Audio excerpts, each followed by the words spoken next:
Hugh founded Union Tech Consulting Engineers, Inc., a structural and civil engineering design and surveying firm in 1992. With hard work and sheer determination, Elisa and Clifford built that company from one employee to over 50 employees with offices in San Antonio and Austin. You heard me share just a little bit about how this proposition will affect families, women, and babies in this city. I want to give Elisa an opportunity to address how this horrible proposition could affect businesses and business owners in the city of San Antonio. Well, thank you very much, Amy, and thank you for having me today. And yes, I am here to tell voters why this proposition and charter amendment will be bad for the city of San Antonio, bad for the business community, but especially bad for small businesses. As a mother, a small business owner, but also a former San Antonio City Council member, I am very concerned about this Justice Charter Amendment and how it will negatively impact our great city if passed. Small businesses are the backbone of our economy, and the proposed amendment will adversely affect our businesses, especially, as I mentioned, small businesses. The amendment established cite and release in the city charter to include removing police authority to arrest for all Class C misdemeanors, theft of property less than $750, theft of service less than $750, and graffiti with damages less than $2,500, and criminal mischief with damages less than $750. Simply put, thieves will not be arrested and prosecuted for shoplifting at local retail stores if what was stolen is less than $750. People can simply eat at local restaurants and walk out with their bills as long as their bills totals less than $750.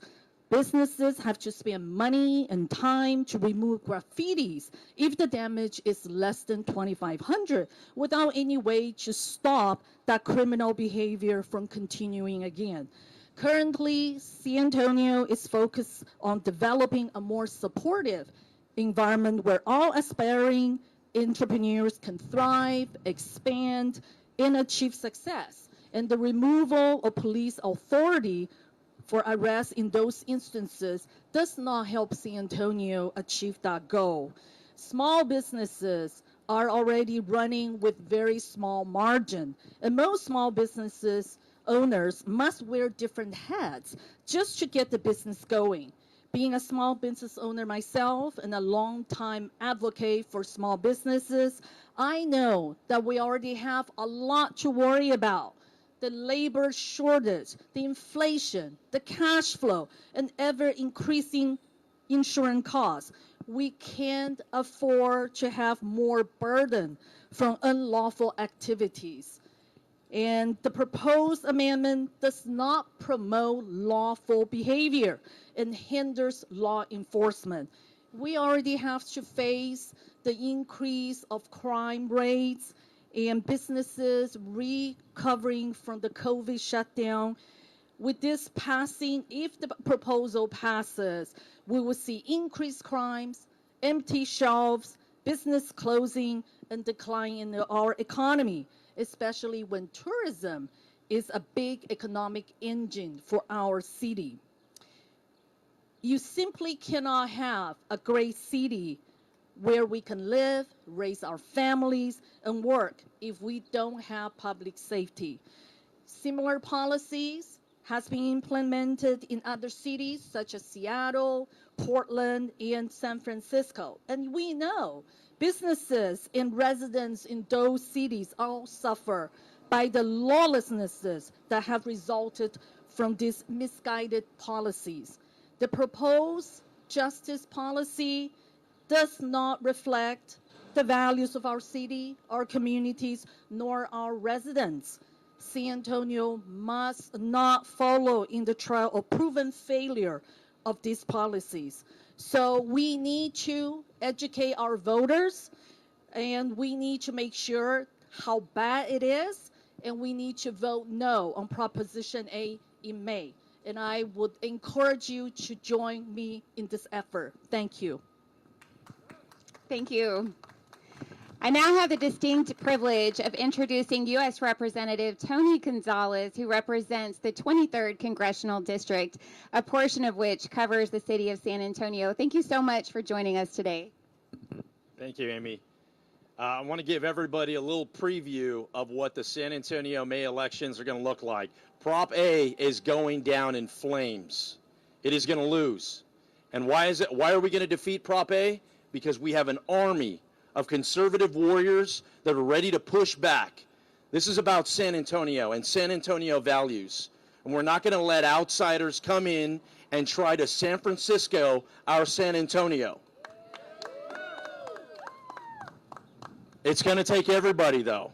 And I want to thank Texas Alliance for Life. Thank you for your leadership. Thank you for everything that you've done in the pro-life atmosphere. It is an exciting time for the pro-life movement.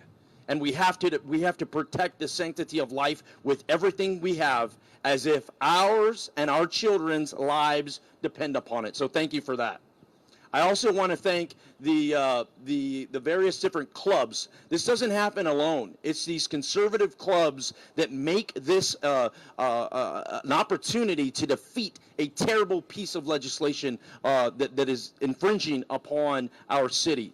I want to thank Heart to San Antonio, conservative club that focuses on inner city San Antonio. I want to thank the Bexar County Republican Women. They're important to this. Alamo City Republican Women. The Republican Party of Bexar County is going to be critical in this fight. And I see so many different folks behind. It's going to take every conservative warrior, not only here in San Antonio, but in these states, to unite against defeating Prop A. I've been in 5 elections, and I'm 5-0.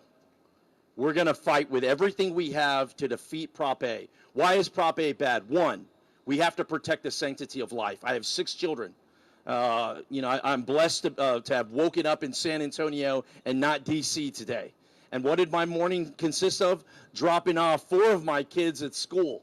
And there is nothing more powerful to me than being a loving father. And we have to protect the sanctity of life with everything that we have. 2, this defunding the police movement that we defeated last election is only going to continue to grow unless we defeat it again.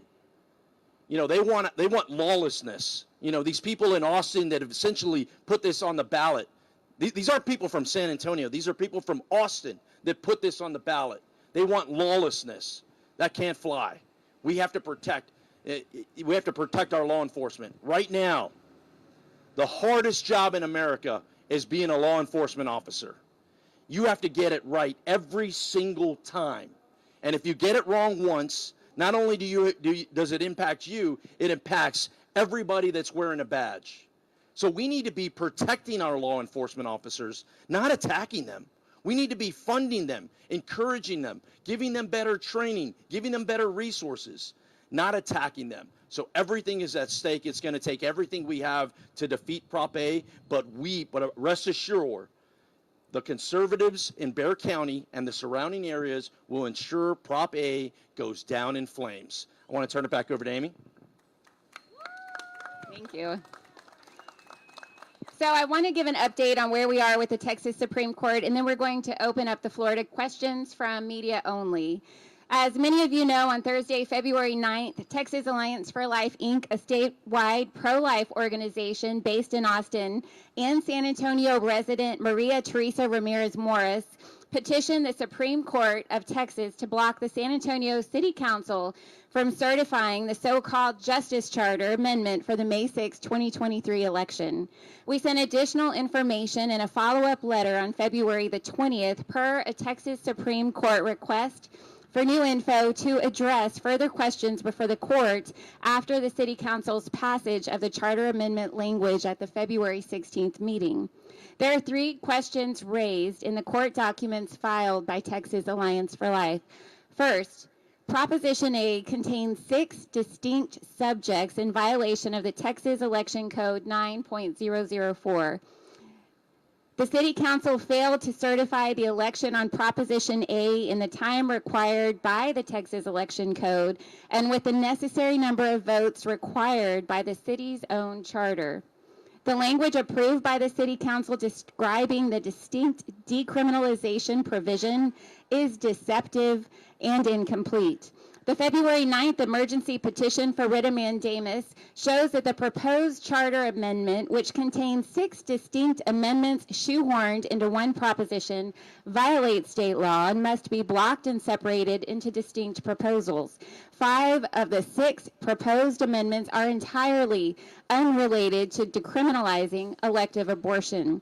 The Texas Election Code clearly requires that voters must have an opportunity to vote on single subject amendments to a city charter. Additionally, at its February 16th meeting, the City Council approved Prop A for the May 6th ballot with an action that took effect 10 days later, 9 days after the February 17th deadline required by state law to certify a special election for a proposition. This is because only 7 members voted for the measure, not the 8 required for it to go into effect immediately. This would have allowed it to meet the 78-day deadline before the election, which fell on February the 17th. Without the requirement met, the soonest the proposition could go on the ballot would be the November 7th election. Texas Alliance for Life's court filing points out the council also failed to certify the general election of the city council members on May 6th. Still, state law allows general elections for the mayor and city council member elections to continue even if improperly certified. We are waiting to hear more from the Texas Supreme Court. In the meantime, we have already kicked off a grassroots campaign to turn out voters against Prop A. Regardless of when the vote occurs, we are urging voters to vote no on San Antonio Prop A. At this time, I will open up for questions from the media for myself, Representative Gonzales, or Elisa Chan.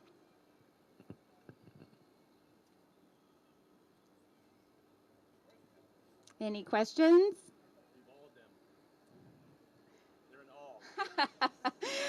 If you do have any questions, we have a media packet we're happy to hand out with all of those documents included. And we want to thank you for coming out today. I know you guys have busy schedules. We appreciate you being here to cover this important event. Thank you.